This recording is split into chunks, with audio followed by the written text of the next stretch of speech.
We know it for a fact that 50% patients with diabetes throughout the world are underdiagnosed. They are not diagnosed. They are not diagnosed, which means the diagnosis. India is a developing country. You expect the numbers to be higher for India. So let us suppose you have a type 1 diabetes or a type 2 diabetes who is presenting to the gynecologist maybe for the first time during the pregnancy, and no investigations has ever been done, and probably the patient is already having a pre-existing diabetes, and at the point of diagnosis you get a very high fasting, you get a very high 2-hour postprandial value, and you should be doing an HbA1c test. If the HbA1c test is very high, say for example more than 10, it would indicate a poor possible pregnancy outcome. It would indicate a high risk. Understand this, in the first trimester, in the early weeks of pregnancy, this is the time of organogenesis. If the blood sugar levels over this initial part is very high, we know it for a fact that the glycosylated hemoglobin depicts the glycemic status of the past 3 months and more so over the past 1 month. If the glycosylated hemoglobin levels are extremely high, it is a matter not only of medical concern, it is also a matter of medico-legal concern. The patient you are in a position to clearly explain to the patient about the possible poor pregnancy outcome risk. We do not recommend, no one recommends, the world body, the different organizations, the different bodies do not recommend HbA1c as a monitoring tool for diabetes in pregnancy. They don't. But this is very important.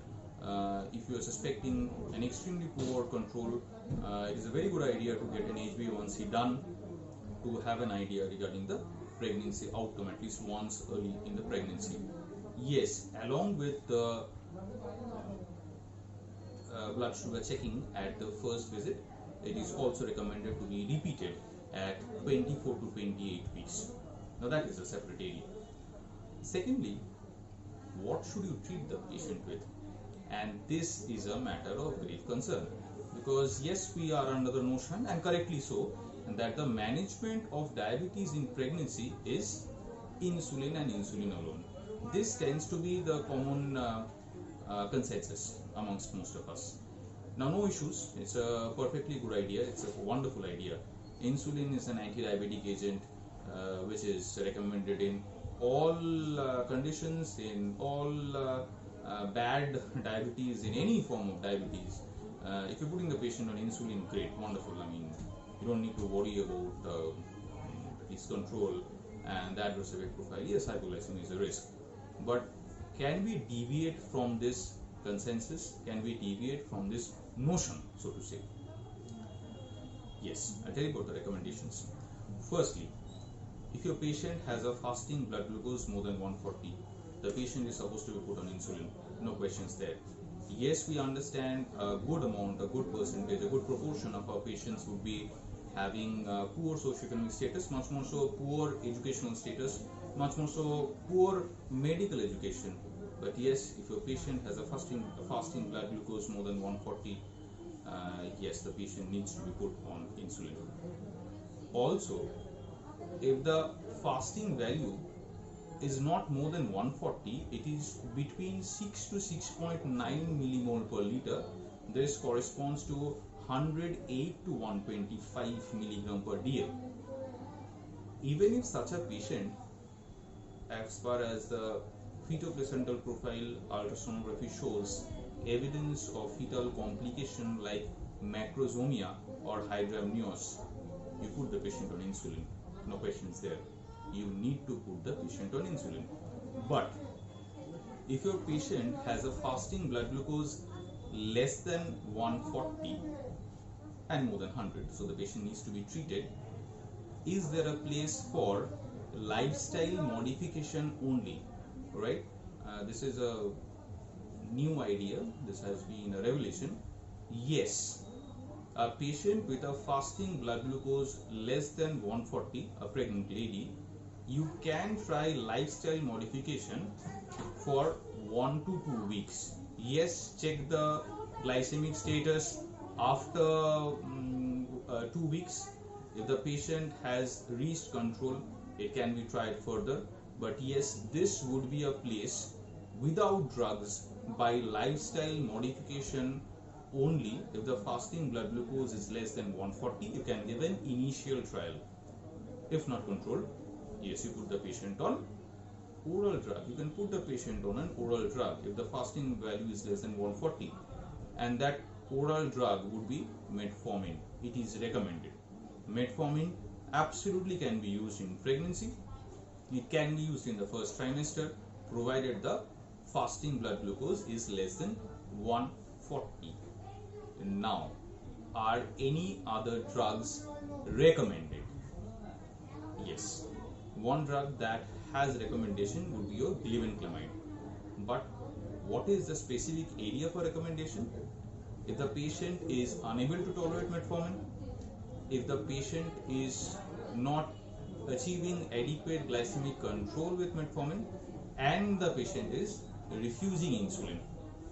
Now this would be an area to recommend glibenclamide, but I hope we realize that we are talking not only about the glycemic control of the mother here, we are talking about a person in the womb of the mother who is not able to take decision on behalf of the mother.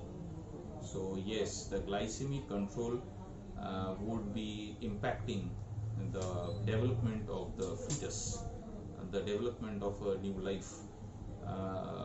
So yes, if the lady is refusing insulin and not controlled with metformin, there is a place to prescribe and advise glibenclamide. But I hope you realize the consequences, that it cannot be a very strong recommendation. Morally as well, it cannot be, glibenclamide cannot be a very strong recommendation. What are the treatment targets? What are the treatment targets? Is it the same as a routine patient with diabetes who is not pregnant, a male patient maybe? Understand this, pregnancy is one condition where we look at very tight blood sugar control. Very tight blood sugar control. At almost no other place in the management of diabetes do we recommend such strong diabetic control. Pregnancy is one such condition. Also understand that when we are treating diabetes with insulin and prescribing or advising extremely strict blood sugar control, yes, there would be a risk of hypoglycemia.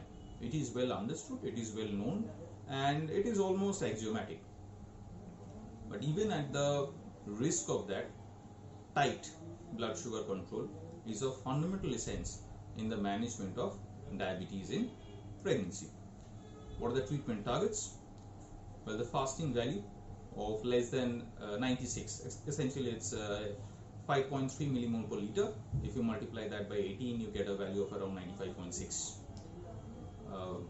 Your 1 hour postprandial blood sugar level less than 140, and your 2 hour postprandial blood sugar level less than 115. Also note that the retinopathy, if at all, a diabetic retinopathy is worsened by pregnancy.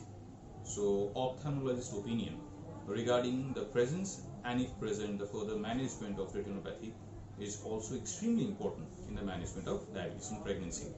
Apart from that, the moment you diagnose and even before conception, folic acid replacement 5 milligram per day till 12 weeks of pregnancy at least is a strong recommendation.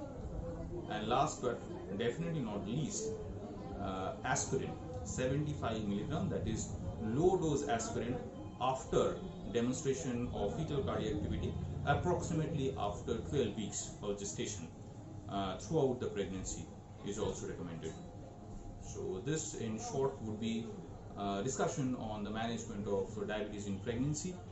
We've discussed the treatment targets, we've discussed the diagnosis, we've discussed in some way the prognosis, and we have tried to tide away certain conjectures, deal with certain confusions, so to say, in the management.